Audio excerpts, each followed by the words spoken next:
The 4% rule is not a retirement plan. It is a stress test, and most retirees have been living inside it by mistake. You were told to withdraw 4% of your savings in the first year, adjust for inflation, and you would not run out of money for 30 years. True enough. But that number was never designed to describe a normal retirement. It was designed to survive the worst one in recorded history. Building your spending around it is like rating a bridge for an earthquake. And then driving as if the earthquake is happening every single day. Here is where the number comes from. In 1994, a financial planner named William Bengen ran every 30-year retirement in modern American history.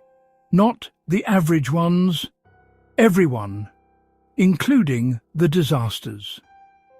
The number he was hunting was the highest withdrawal rate that would have survived even the worst possible moment to retire. Someone who stopped working in the late 1960s and walked straight into a decade of brutal inflation and weak markets. 4% was the answer to that single catastrophic case. It is the spending rate that would have survived the worst sequence the historical record contains. That is not a rule of thumb. That is a worst-case load rating. If you would rather understand the number than obey it, tap the like button. No engineer confuses a worst-case rating with an operating instruction. A bridge might be rated to hold 10 times the weight that ever actually crosses it. That rating exists for the 100-year storm, the freak overload, the moment everything goes wrong at once. On a normal Tuesday, the bridge carries a fraction of it. You design for the worst case, and then you operate with margin to spare. The 4% rule is the worst case rating. It is the seismic spec. But retirees take that number and treat it as the everyday operating limit, as if every retirement begins in the worst year in history. Almost none of them do. So the question is not, is 4% safe? It is safe. The question is what it costs you to live permanently at the bottom of the worst case line. Here is what the misread actually does. Run the 4% rule across all of history, and in the large majority of retirements, the retiree dies with more money than they started with, often multiples more. They were so braced for the catastrophe that never came that they underlived the retirement they had already paid for. It does not show up as running out of money. It shows up as the trip not taken, the capacity you built and never used. Picture two retirees who stop work on the very same day, with the very same savings. The first obeys the rule. 4%, locked, never revisited, white-knuckled through every wobble in the market. The second treats 4% as the floor it is. She starts higher, keeps an eye on her portfolio, and adjusts as the years prove kind. 30 years on, the markets behaved like a normal stretch of history, not the catastrophe the rule was built for. The first retiree dies with more than double what she began with, a large unspent monument to a disaster that never arrived.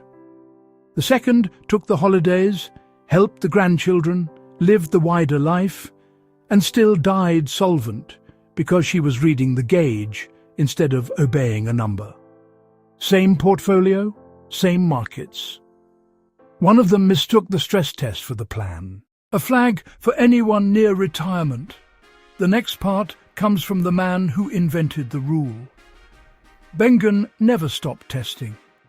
In his 2025 book, he raised the number.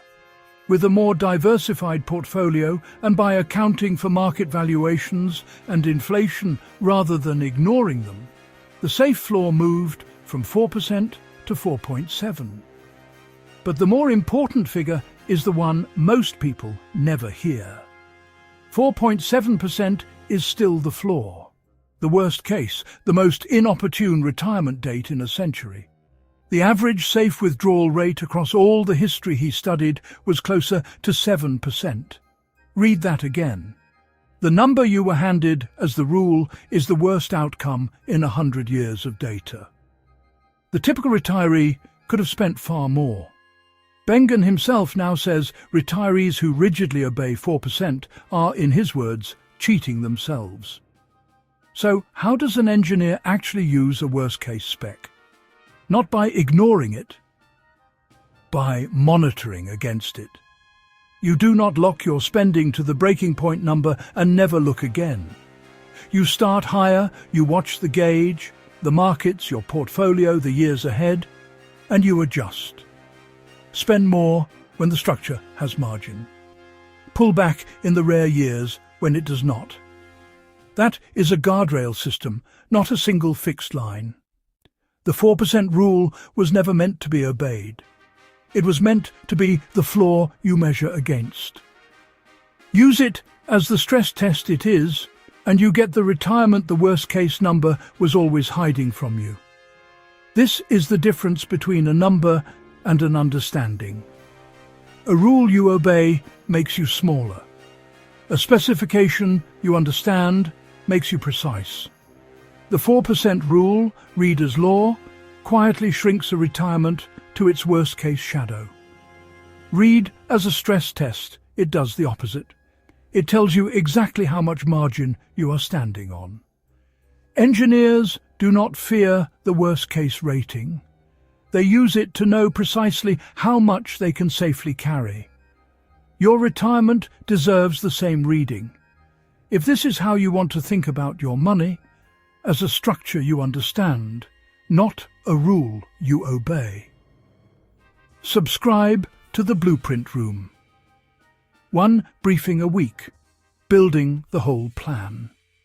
Site report. 5 findings. 1. The 4% rule is a worst-case stress test, not a retirement plan. 2. It is the spending rate that survived the single worst retirement start in a century. 3. Obeyed rigidly, it usually leaves you overfunded and underlived. 4. Even its creator now puts the floor at 4.7% with a historical average near 7. 5. Treat it as a gauge to monitor against, not a line to freeze at. Start higher, watch the markets, adjust. The spec is read. Class dismissed.